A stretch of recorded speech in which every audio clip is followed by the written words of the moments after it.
Hi everyone, welcome back to another live community classroom with Michaels. Today's topic is knitting your first blanket. We have the lovely Marley Bird with us today to go over the basic knitting skills needed to make this blanket pattern. We're also going to chat a little bit about how to use the Bernat blanket Ogo yarn for color work. My name is Renee L. from Yarnspirations, and I'll be helping with any questions you might have during today's class. Please feel free to drop your questions in the chat and we'll make sure that Marley answers them. So while we're getting ready to kick things off, let us know where you're watching from. If this is your first blanket, your fifth blanket, we're excited to hear about it. Handing it over to you, Marley. Awesome. Well, hello, everybody. Nice to see a lot of you here. I see some familiar faces, which is delightful. As Renee said, we're going to make a very easy blanket today. If you have taken any of my knitting courses over on YouTube or right here on Michael's store's community classroom, you could complete this blanket even without my help. But you know what? That's the beauty of being here is that you get my help, right? So we're going to use the brand new Bernat Ogos for this project, which, as you know, they come in a really nice oval and they have 3 colors to them. So we're going to use 2 different colorways. And when you get those Ogos, you're going to break them apart. So I've grabbed one right here. I've already broken it apart. And this is the one we're going to use. And as you're using these Ogos, you want to pull ideally from the outside. Now, I will be honest and tell you some of the Ogos I find easier to pull from the inside as I get going along, but I kind of play it by ear. You'll do the same on your end. You'll have a great time working with these beautiful color combinations that we've put together, whether you choose the ones that are used in the pattern specifically, or you mix and match your own colors, you can't go wrong. All of the colors in our Ogos are carefully curated by our design team. And I mean, I've said it several times in many different videos. I think they've done an amazing job. Like there's some really great colors out there. So no matter what, you can't go wrong. So you'll need 2 Ogos of 2 colors. So you'll have a total of 4 Ogos total for this project.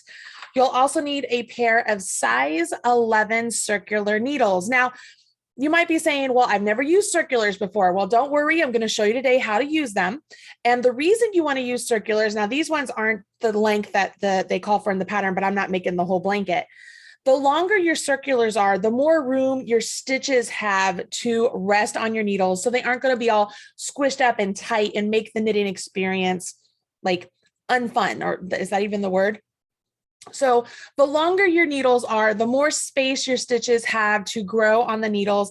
And with this blanket itself, it's a 48-inch wide blanket. So with a 29-inch needle, you're still going to have your stitches squished up a little bit. So if you decided to go with a longer needle, that would be totally fine. You'd have a little bit more room to maneuver all the stitches.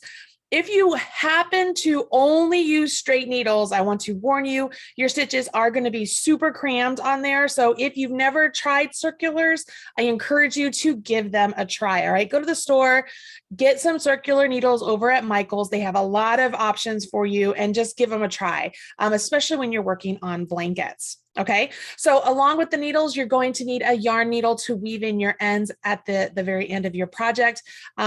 If you're a knitter or a crocheter, you probably have already one of those in hand.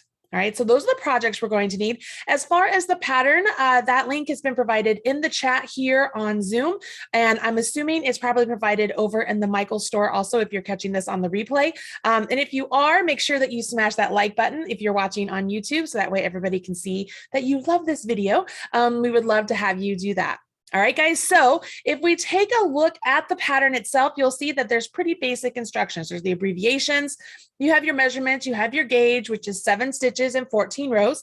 Now, is gauge super important for a blanket? No. However, if your gauge happens to be larger, it could be that you need more yarn. So keep that in mind. If you're somebody who likes to just kind of go free willy-nilly on the gauge and yours happens to be a little bit larger, it could be that you might need some extra yarn. And if you're like me, you'll end up going to the store and instead of buying 4 total Ogos, you're going to buy 6 total because that's totally what I do. I hate running out of yarn. I think that's the worst. Can we get it? And anybody else that way? Like running out of yarn is the worst. Yeah, I see you. I see all of you out there. You agree with me.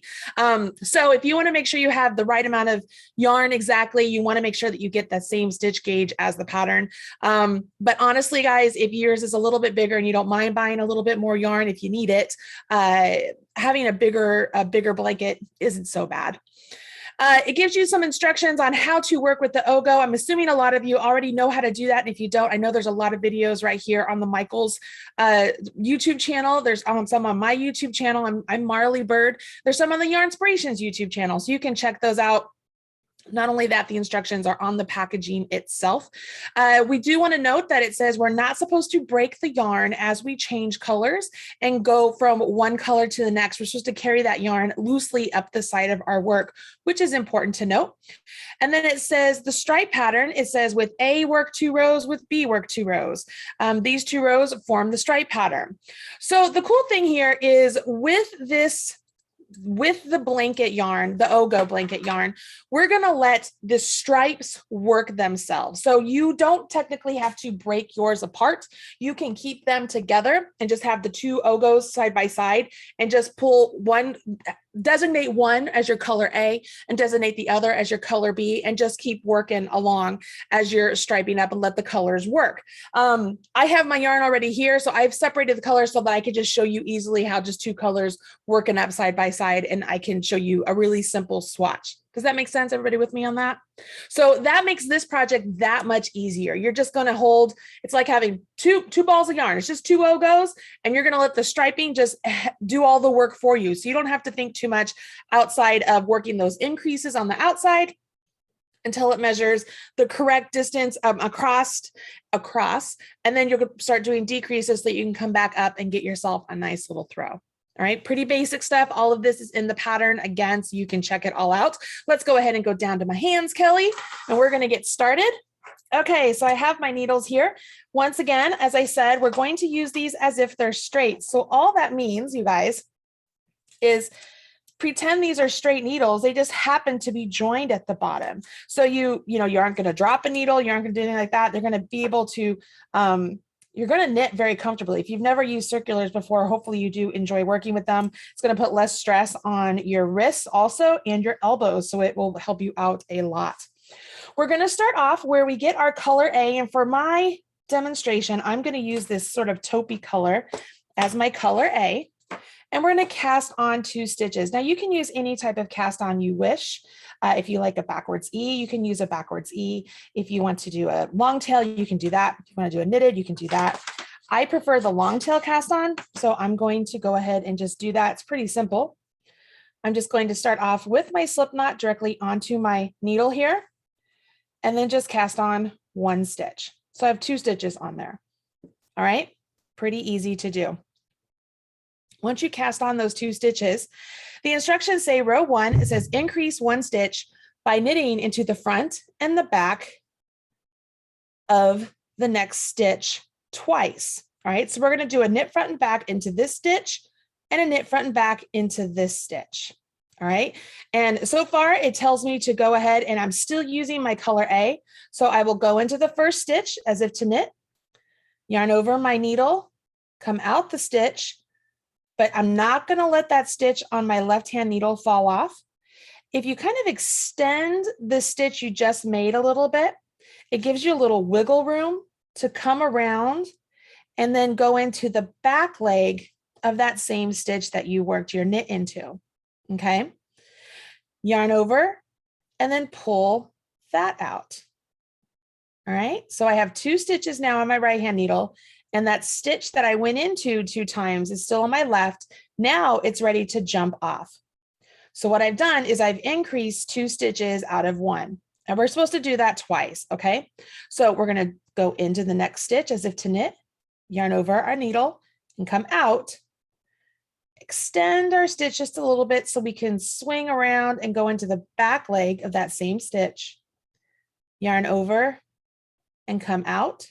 So now I have 2 stitches, and then let that pop off. Everybody with me? Am I going at a good speed there? Okay, I'm hoping I'm not going too super fast. If that's the first time you've ever done a knit front and back, I'm really happy you are able to do this. We're going to be doing this for a lot, so we're going to keep going here, all right? Okay, so those are called knit front and backs. Now we're going to turn our work.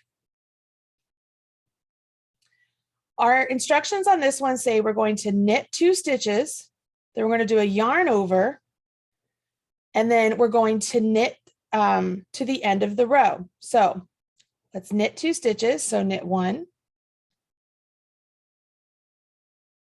have it jump off, knit 2, have it jump off. Now we're going to yarn over our needle. So I want to take my yarn and just bring it forward, go up and around my right hand needle and back to the back. If you're holding your yarn in your other hand, it's the same deal. You bring your yarn forward, up and around your right hand needle, back to the back. And then we're going to knit 2 stitches.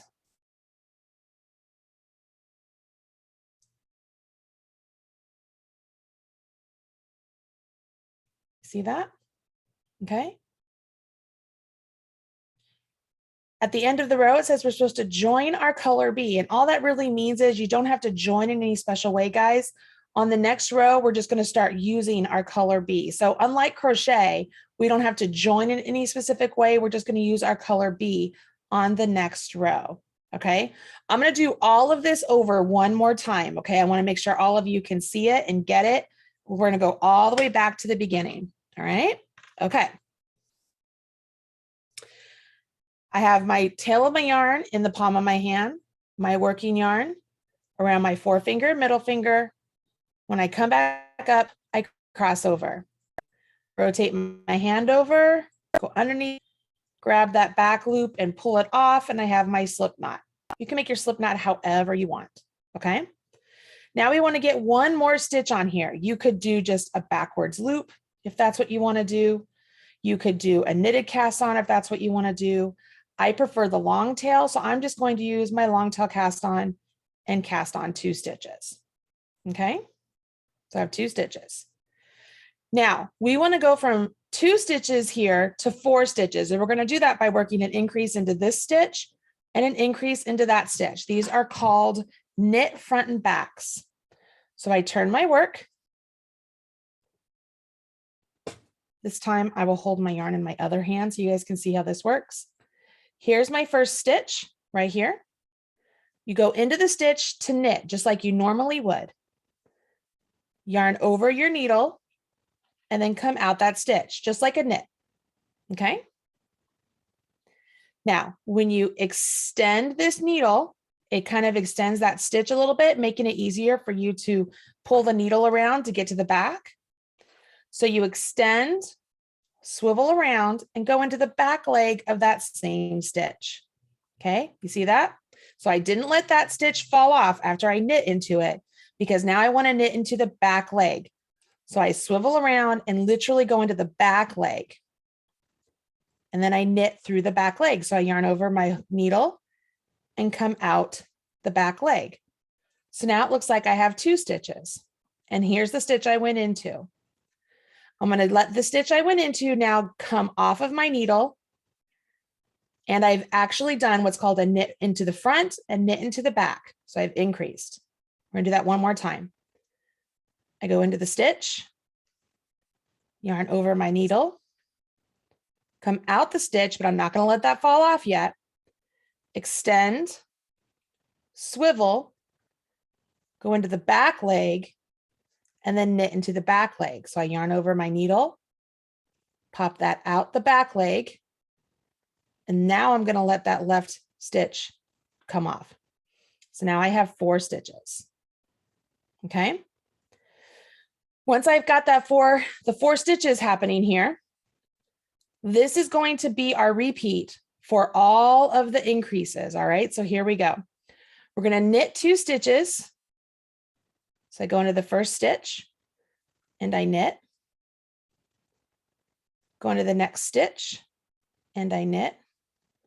Now I'm going to yarn over. So my yarn is in back, bring my yarn between my needles to the front, go back over top of my right hand needle. So my yarn is back to the back. So it lays this strand of yarn directly on top of my right hand needle. And then I go ahead and I knit to the end of my row. So I knit 1 and I knit 2. Okay, so I've worked an increase at this end. When I turn and I repeat row 2, I'll have an increase out there. So we're going to go back and forth working our increase over here and increase there, here, there, here, there, here, there. So at the start of every row, we will work that increase of the yarn over. Okay. So rows 3 and 4, this is where I'm supposed to change colors. So I will turn my work to change color. Let's use, I'm gonna set that down for a minute. Let's use the yellow. It shows up pretty well over here. Get my ends. All I'm gonna do for the yellow, to start off, I don't have to do anything special. I'm just gonna hold it right up next to the yarn I was using. I'm gonna make sure I leave a nice long tail so that I can weave in that end. And I'm just gonna continue on using my new color. So I told you I was gonna use it in my right hand. So let me move the yarn over here. So row 3 is a repeat of row 2. So I'm gonna knit 2, but I'm going to knit with my new yarn. So I'm gonna knit 1. So I've wrapped around with my yellow, knit 1. Knit 2. Now I have a yarn over. My yarn is in back. Bring it between my needles to the front and then back over top of my right hand needle. I want to make sure that that strand is right there on my right hand needle. You can hold it in place if that helps. You can do whatever you want. Now you're going to go ahead and knit to the last stitch of the row. So you're going to see this yarn over there. It's going to look funny. You just knit into it. You knit it like it's just a normal stitch and you knit to the end of the row. And notice on this row, because we worked that yarn over increase on the previous row, we have 3 stitches to knit to the end of the row, where before it was 2 stitches. And as we turn our work this time, we'll have 4 stitches to work at the end of the row. Watch how this works. We're going to repeat row 2. So we'll knit the first 2 stitches.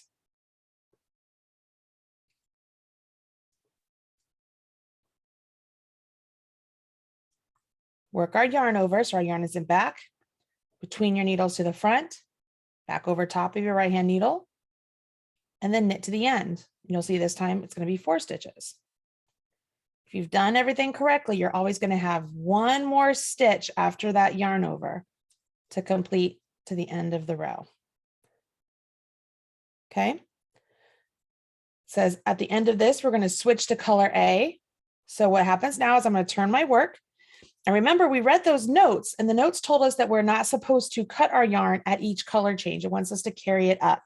So one thing that I like to do when I'm carrying up yarn is I try and make it consistent. So what I mean by that is, if I want to, whenever I'm pulling up the old color that's going to come up, I try to either make it to where I always pull it up to where it's in front of the color I just used, or I make it so it's always pulled up to the back. I pick one way and I just keep it consistent throughout the entire project. Okay. So for this one, let's pull it from the front and just see what that would look like. I just pull it up. And I want to make sure I don't pull it up too tight. I don't want this to cup up, right? I don't want that to lose its length there. I just want to make sure I pull it up enough to where it floats up there nicely, and I continue on with my pattern. So I go up. I'm going to hold my yarn in my left hand this time. A yarn over, pull through. So I'm going to knit 2 stitches. Here's knit 2, yarn over my needle, and then knit to the end. So there's 1, 2, 3,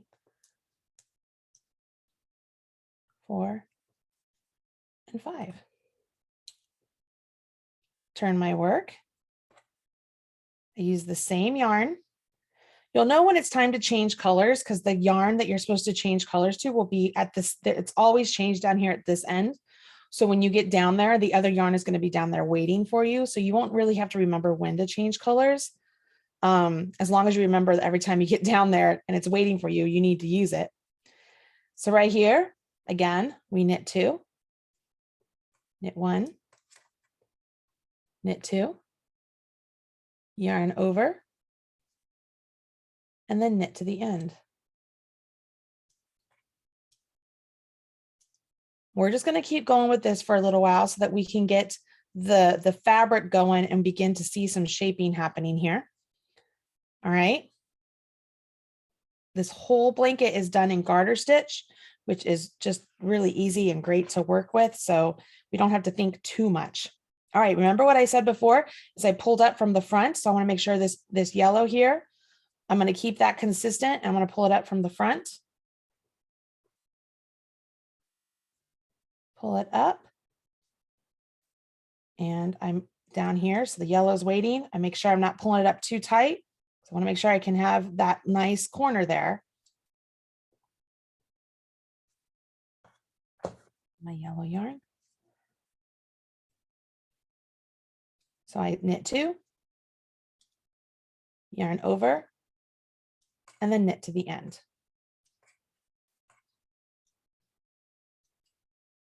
If this stitch is something that you really like and you would like to practice it a little bit more before you jump into a blanket, you could actually use this same technique, the actual pattern itself, and then work maybe with some cotton yarn. You could work up a washcloth. It's a good way to practice with this. That's another thing you could do if you're thinking that maybe it's something you like, but maybe you don't want to tackle a blanket yet. This would be a good way to do this particular shaping and make something a little bit smaller, a little bit more instant gratification. Renee, how are we doing here? Is everybody looking good? Things are a little quiet in the chat, but I do have one question from Julia, and she's asking, can we make the stripes bigger? You could. So you'd want to stick with an even number so that way your color is always down here waiting for you, right? Just note that if you make your stripes bigger, your float is going to be longer unless you cut your yarn. So if we wanted to make that bigger, we could absolutely.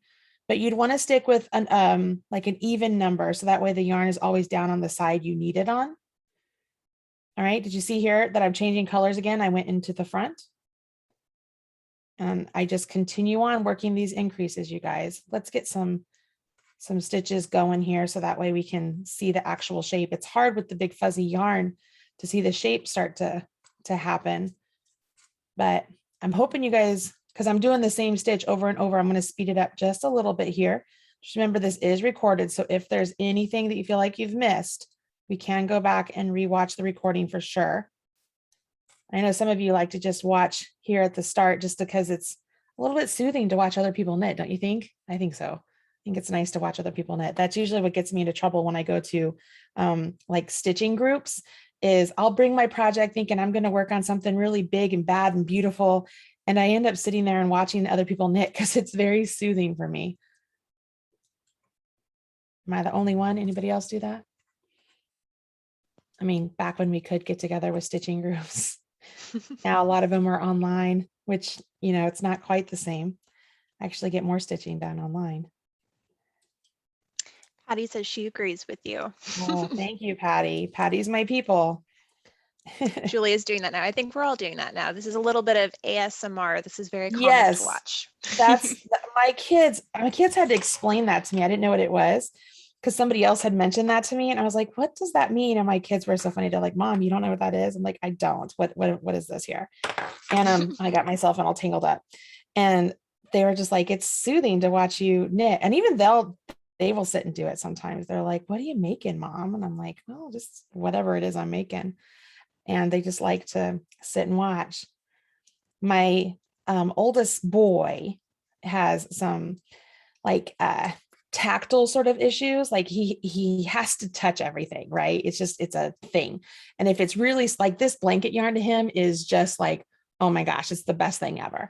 This and velvet. So for him, when he was younger, I'm talking like way younger because he's 17 now and 6'3" and like 250 pounds. So he's not sitting on my lap now. But when he was smaller, he would sit in my lap and he would grab the needles like this. And I would hold his hands over top of them. And I would thread his fingers, or I would thread thread the yarn through his fingers and mine. And he loved the way the yarn would feel going through his fingers and having me do all the motion with the knitting. Like you could just feel the tension in his body just like melt away. And it was the tactile nature of it all, and then the soothing rhythm of it all, and then the clicking of the needles. He used to tell me, he was like, "Mommy, I love that." And I was like, "Oh, it makes me feel good, kid." So even now I'll catch him just sitting, and he won't obviously not sit on my lap anymore, but he'll sit and he'll watch me knit, and I'll just see him just like zoning out, just watching. And I'm just like, wow, it's a mesmerizing thing. And you get this really great fabric happening.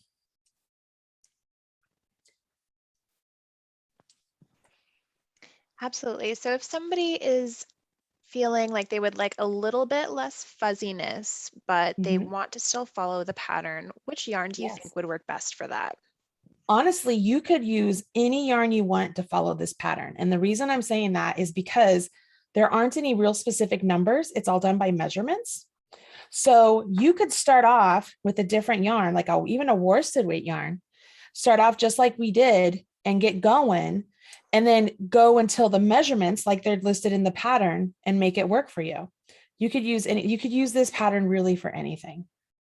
It's a very versatile pattern. Now, obviously, gauge isn't going to be the same. But like I said, this pattern says keep continuing with the stripe repeat of the second row until it measures 48 inches. So it doesn't even tell you the number of stitches you need. It just says 48 inches. So, I mean, you could be off with your gauge. You could do anything, which works great if you wanted to change it up and make it bigger, make it smaller. You could do anything, because it's just a matter of working these increases every row, right? It's an increase at the start of every row. And then when we go to work the decrease, it'll be obviously a decrease. I think it's at the start of every row. I got to scroll up. Yeah, it'll be da, da, da, da. It's going to look like a combination of a decrease and an increase. And the reason it'll do that is because it's to match up the yarn over eyelets that we're getting here. That'll make more sense as I get something here, so I could show you how it looks. But in order to maintain, let's see here. Can you see those eyelets there? Those eyelets, we have them here. It's all the yarn overs that you've created. They're there and they're over here. So in order to make sure that you have them all on this side of your blanket and this side of your blanket, and then when you do your decreases, you're working that side of the blanket and that side, to make sure that they match with the same eyelets, you're actually going to end up working 2 decreases. So that way you'll have your decrease, which is actual for the shaping. And then your second decrease will be to decrease the increase that you're going to create, so that you don't actually increase your number of stitches, but you get that eyelet look. Did that make sense? I feel like I just like talked over myself a lot, but hopefully that made sense, and it'll make more sense as we get going here. I need to get a couple more rows here before I transition to the decreases. So that way you guys can better see them. And what I'm going to do is I'm actually going to change colors. Instead of my yellow, I'm going to change to white when I do the decreases, so you guys can see the difference. You will not change colors in your pattern. You'll just work and let the colors change on their own. But I want you to be able to see them here on this little swatch. And just in case anybody is wondering, so I'm knitting right now with the yarn in my left hand, but it's knitting just like you do with the yarn in your right hand. This is just called continental knitting. And if you're going to go this way, that's called English style. So it's still just knitting. It's just holding your yarn in the different hands. Oh gosh, come on. Yarn management, guys, it's a thing. All right, so over top, you see what I mean here about always working over top? It makes it for a really nice, sort of like a twist along the side. So it becomes sort of invisible with the yarn floats.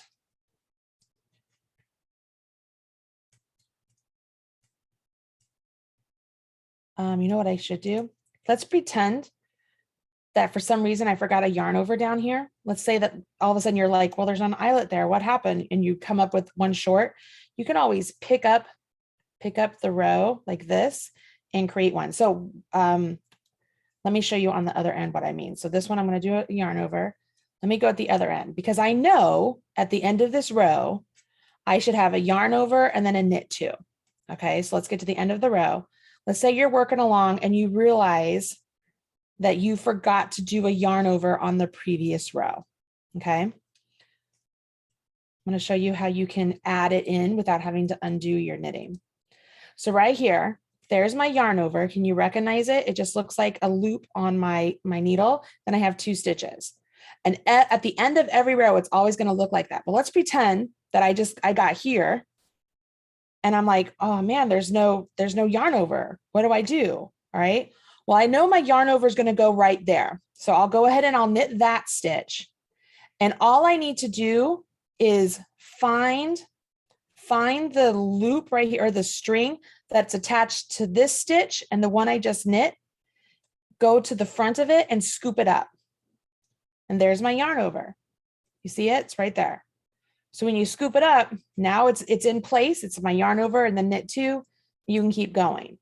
So if you catch your mistake at that point, you can fix it right away without having to tink or change anything up.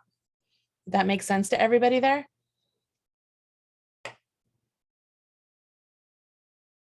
Hopefully it did. I think we're all good. All right, good, good. All right, so I'm going to get through this yellow and then do one more of the taupe, and then I'm going to switch over to do the decreases. I'll let you guys see how that works up. Take a look at what I have. And just kind of like word to the wise, as you're working with the blanket yarn, you don't want it to be like super duper tight and condensed to be like, stiff like Kevlar. You want it to have some drapiness and some loftiness to it. So make sure that you are not knitting too tight. Like don't knit your stitch and then pull it real snug. You know what I mean? Like let the stitch be the size of your needle, just like it's supposed to be, and it will create the perfect fabric for you. All right, so I'm going to do one more of the brown. And because of that, I'm going to go ahead and cut the yellow because I know I'm going to switch to my white. I always cut, leaving a very long tail, you guys, always, always. So that way I can weave that in later. Turn my work. Let me get one more.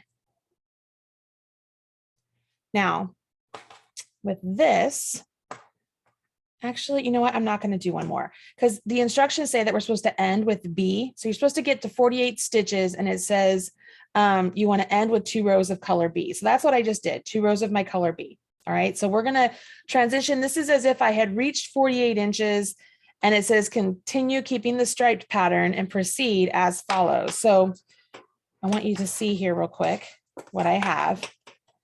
So can you tell here, like here's where we started. This is the corner of my blanket. So this is working up one side. This is working up the other side. All right. It's like I have kind of this triangle-y kind of thing going. And so now I'm going to decrease down so that I can come back down to a point over here and get a square.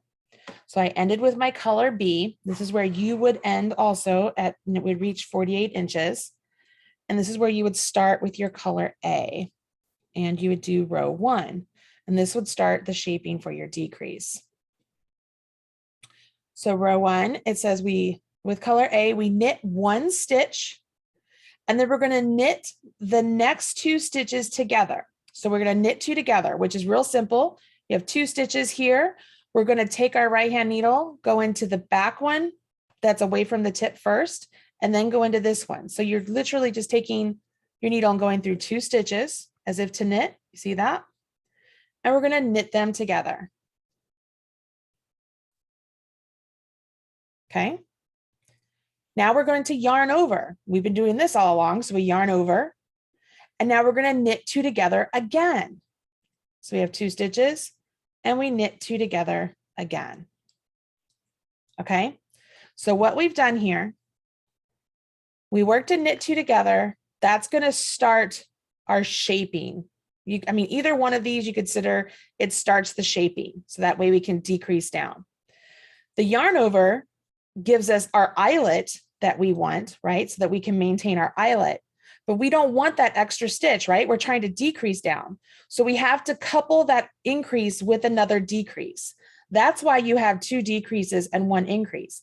Because if you think of these 2 as a partner, this decrease right here is the one that's going to allow us to get the shaping for the blanket. These two together as partners are going to allow us to maintain that eyelet along the side of our garter stitch edge. Does that make sense to everybody?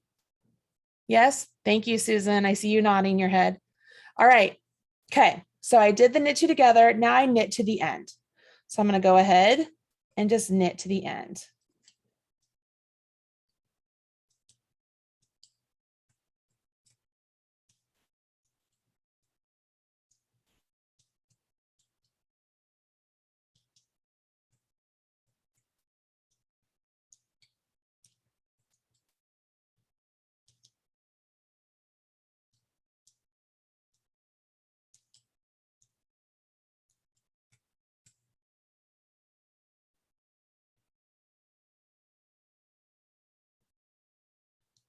Now here's going to be my question.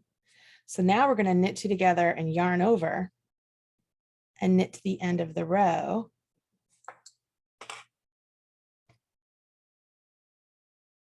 Hold on a second. All right, so this, we do this, so we knit together, knit to the end of the row. So that's going to take away our decrease.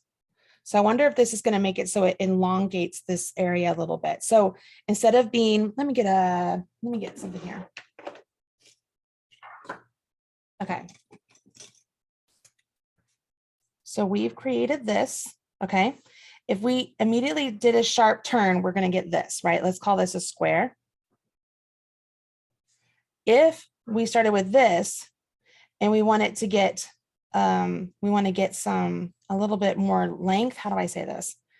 So it's a little bit length before we go like this. We're going to get more, it's not full on rectangle, right? Because the measurements are 48, because it's 48 by 50. So it changes just ever so slightly. So we work a decrease, an increase, and a decrease. So we've -1.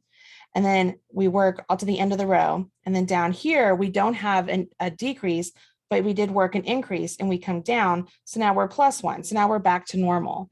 And it says, keep continuing start pattern, repeat the last 2 rows 5 times. So these 2 rows, we aren't working any actual stitch change, right? You see what I'm saying here? Because there's no stitch change. Because if we do a decrease here, there's our -1, a yarn over and a decrease, those cancel each other out. But then we have an increase right here. So there's nothing to cancel it out except over here. So there's the +1. So if we started off with, let's say when we reached 48 inches, it was 48 stitches, right? When we do this one, we would have 47. When we would do at the end of this row, we'd have 48, right? And then we would go back this way, which is a repeat the last 2 rows. So it's a repeat of row 1. So it would repeat this. So we have a decrease, a yarn over, and a decrease. So we have a -1. So we're back to 47. And then on the next one, where we come back, we have our yarn over. So then we have a +1. So we're back to 48. So you would do this sort of combination 5 times. So it kind of gives us a little bit of like a corner or a turn there. And then once you do that 5 times, it says to repeat the last row. So you get to the wrong side. It says knit 1, knit 2 together, yarn over together. And then, okay, so once you do this 5 times, then you just repeat, if I can do this, just repeat this. We no longer have this. So after you do this 5 times, then it'll be your decrease, yarn over, decrease, work to the end. And then on the other, it'll be decrease, yarn over, decrease, work to the end. So it'll be -1, -1, and then decrease, yarn over, decrease, work to the end, -1. Do you see what I mean? Like, so we'll have some decreases down. Am I making sense there? Yeah, sort of, kind of. Angela says give them no. a few seconds to weigh in. I know, Angela says no. So let's do this. So we have worked increases. So we worked all of these increases. We want to maintain this increase look, but we don't want it to grow out anymore. We kind of want it to stay steady. And then when we work decreases, it's going to come back in. I don't know how else to explain it. We can do it though. So we work increases until it reaches 48 inches.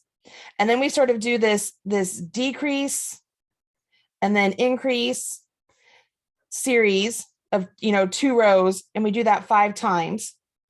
And then we go until where we work decreases only until we get back down to where we only have 2 stitches.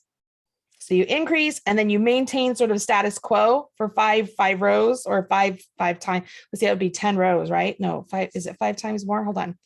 Repeat the last. Yeah. So it'd be 12 rows total. So it's like it looks like a decrease row and an increase row, but they balance each other out. So it's for 12 rows, you do that. And then you go and you transition down to where you're decreasing. So you increase, sort of status quo for 12 rows, and then decrease. I don't know. That's the pattern. I didn't write it. That's what we're doing though. So we just, we did row 1. So row 2 would be the knit 2. So this one is just like what we were doing before, is knit 2, yarn over, knit to the end. So I'll do that. Continuing in stripe pattern, repeat the last 2 rows 5 times more. We're not going to repeat it 5 times more. We're going to jump to the other. So this is, we know how to do this now. We know how to do that decrease. And then this is just what we were doing all along before, was knit 2 and then yarn over and then knit to the end.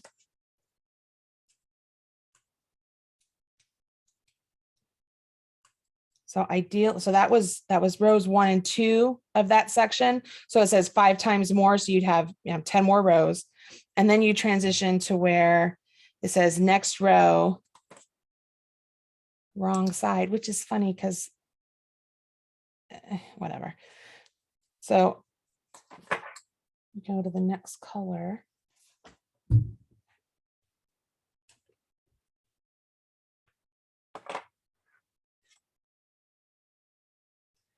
You wouldn't change colors, just a reminder, I'm changing colors so you can see. So on this, we would be working our decrease. So it'd be knit 1, knit 2 together,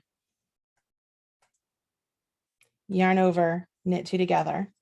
So this is a decrease. So now we're doing a -1, and then knit to the end of the row.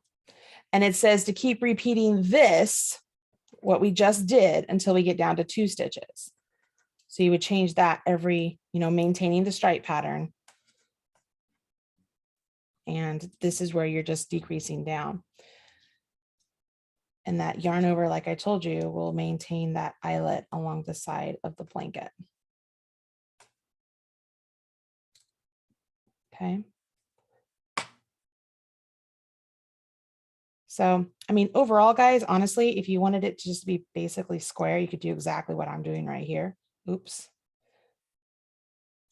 Knit 1, knit 2 together, yarn over, knit 2 together.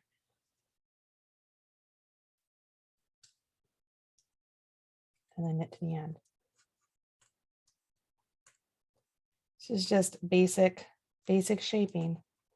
You increase out to the size you want, and then you decrease down back to the size you started with, like the 2 stitches, and you finish. How are we feeling? Talk to me, Goose. Let me know. Let me hear your questions. Don't forget the chat is open. Renee is there helping me out. She can voice your question out loud to me, so that way I can hear it. How you feeling, Renee? I'm feeling good. Yeah. As I said, this is very calming to watch. I'm really enjoying myself. Oh, good. I feel like I should be paying you for this. Oh, there you go. So I have a question in the chat. How many stitches do we cast on? So 2 stitches. 2 stitches. We started with 2 stitches. Yeah. We started with 2, and then we did our knit front and back. And then we jumped into what was the pattern for our increases, which was knit 2, yarn over, knit to the end. And then we sort of did this status quo area where we maintained our eyelets and our stitch patterns, where we didn't increase or decrease. Like we decreased 1 row, but increased the next row. And then we transitioned now to where it's all just decreases. You guys have ever, if you're crocheters, you've ever done like a corner to corner, it's a similar sort of idea. So somebody had been asking about the size of the blanket. And so I would categorize this as a throw I because would it's too. 48. If you wanted to increase that for whatever reason or to make it larger, how would you go about doing that? Instead of stopping at 48 inches, when this is measures 48 inches, just make it as big as you want or as small as you want. Okay, just keep going.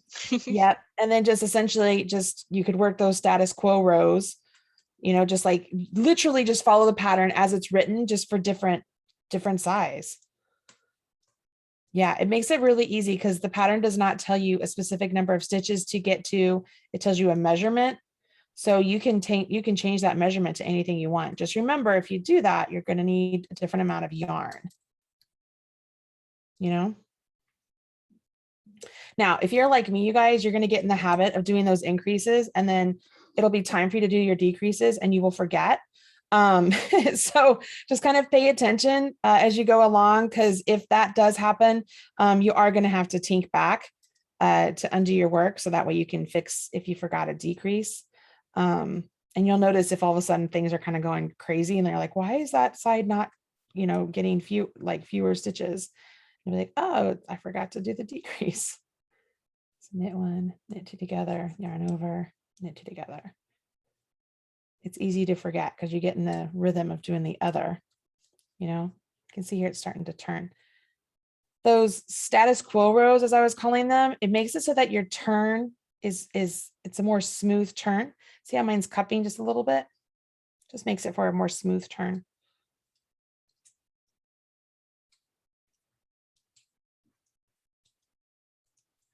Anybody else? How many of you are thinking you're going to make the blanket or some version of the blanket?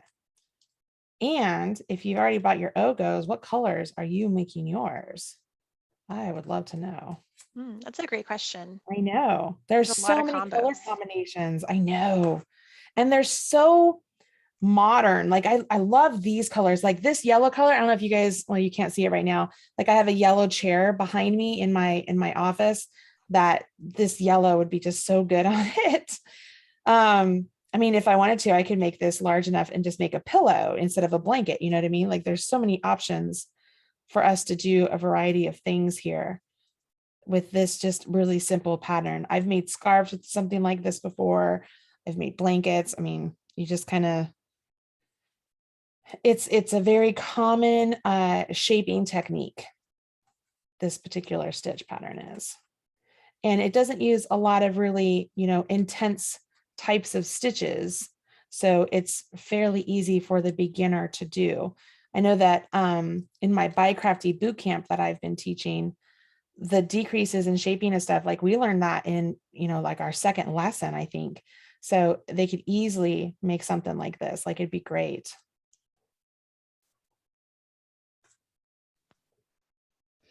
I just need to weigh in for a second because Julia is after our heart. She said that stitch markers will help her to remember the increases and decreases, and we are a big fan of that here for keeping us on Yes. track. Yes, we are. Love stitch markers. Absolutely. I'm going to set this down for a second so you guys can see what I have. You can kind of see the importance of doing the status quo work. Wow, that's a hard word for me to say today. Status quo rows. So see how it's kind of cupping up on me just a little bit.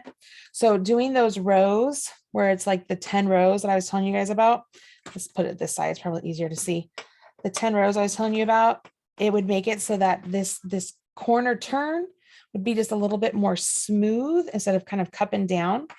But it didn't straighten out my cord on my needles, so I'm sorry. They're kind of all over the place. You guys ever want to straighten the cords on your needles? If you put them in hot water, let them sit, let the cord sit in hot water, and then take them out and straighten them with, take a towel and straighten them, makes them so they aren't all kinked up. But I don't know if you can tell, it's hard to hold it out. This is where we started. And then we have our increases here, all those eyelets. And then all of our eyelets here. And then we come up here. This is where our shaping is coming back down. So we're going to come back down to a point. Can you see that very well, Renee? Kind of hard to see from me. Yeah, I think so. All right. Did I just do 3 rows, you guys? I totally did. Nobody stopped me. All right, Julia, so we you're need to going to borrow see your what it stitch looks marker. like. Where were you? You know, somebody's out there saying, oh, I wonder when she's going to catch it.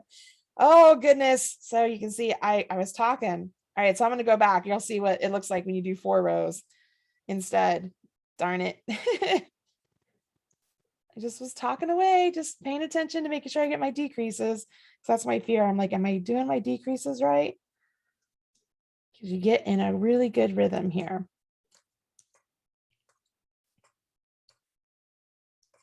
And let's see.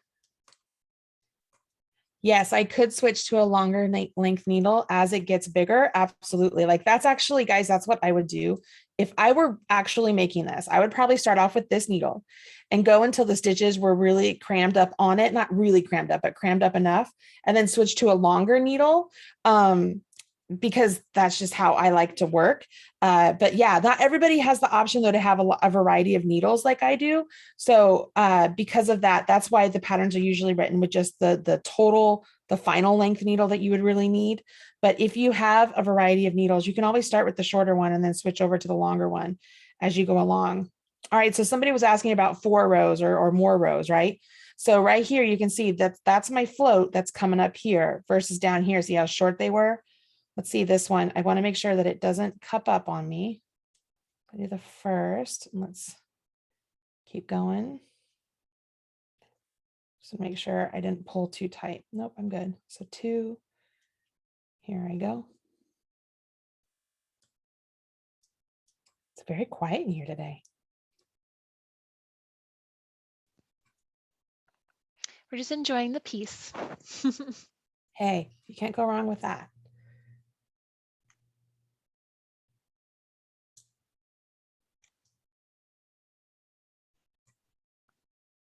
And while Marley's working away, I don't want to throw off her row count again. Everyone, just a question for the chat. If you're making your first blanket, who are you making it for? Are you making it for yourself or a family member, or is it for an event, like a holiday? So feel free to weigh in the chat. We'd love to hear why you're making the project and why you're excited about it. I'm going to do this one in 4 also. So I'm doing this on purpose so you guys can see the length stuff. And that's a really good question. I feel like if you're going to knit a blanket for somebody, you better really love that person. Like, because they take a lot of time to make, and you want to make sure that it's going to be well loved. Like I love making knit blankets for babies and stuff. Yeah, it's definitely a labor of love for sure. Yeah.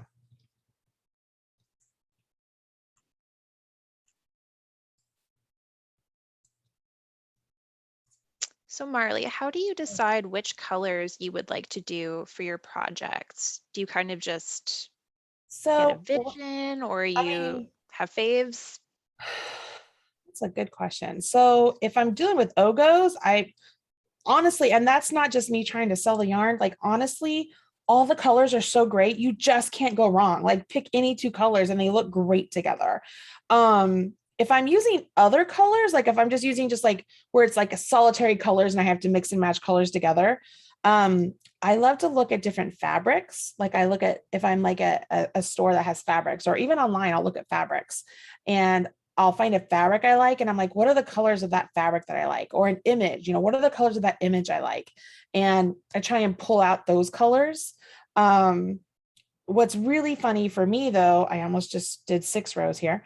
What's really funny for me is that I tend to gravitate towards rainbow. Like no matter what, if I'm like, oh, I'm going to do this all in purples, I end up doing it in a rainbow. Like I'll pick out the purples, but then all of a sudden there's a blue in there. And then all of a sudden there's a green in there. And then all of a sudden there's a red, like, and then it's a rainbow again. I'm like, gosh darn it.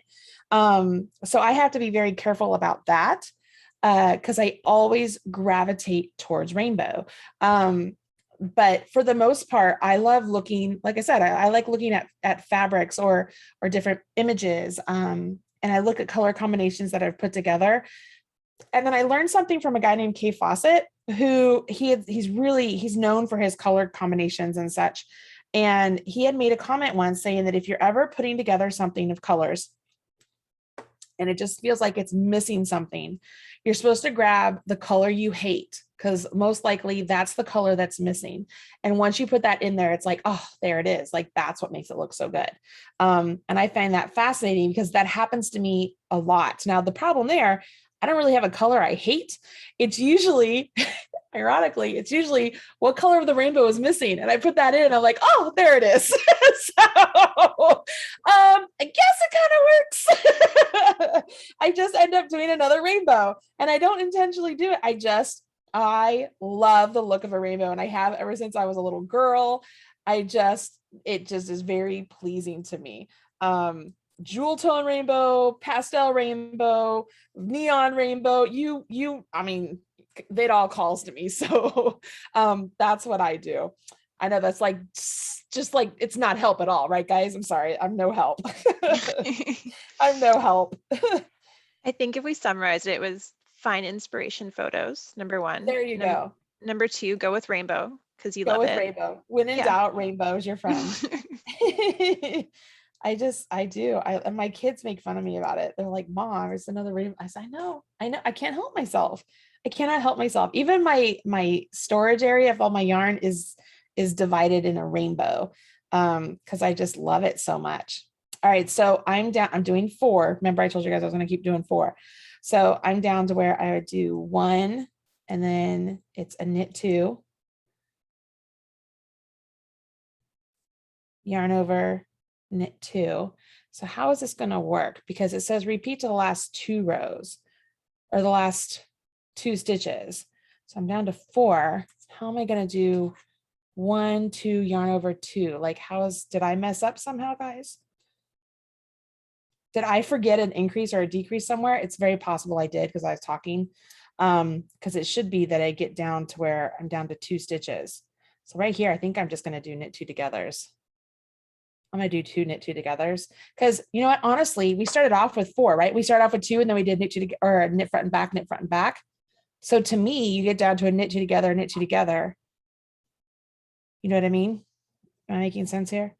So knit 2 together, knit 2 together, and then finish with a 1 solitary knit 2 together to finish off with your knit 2.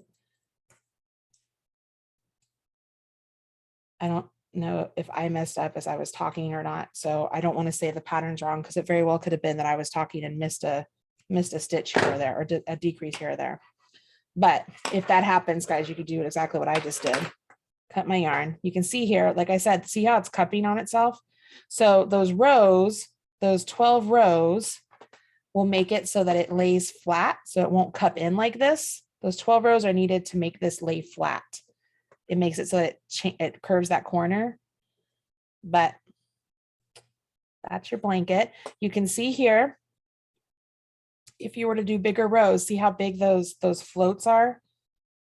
Those floats are a lot bigger than if they were down here. They're a lot smaller and they get hidden in much better. So you could do bigger, but you definitely are going to have more floats there. Does that make sense? Try and stretch this out a little so you guys can see. Hey, Marley. Yes. Before we say goodbye to everybody, since you are stretching that out, Patty asked, how will you block this piece?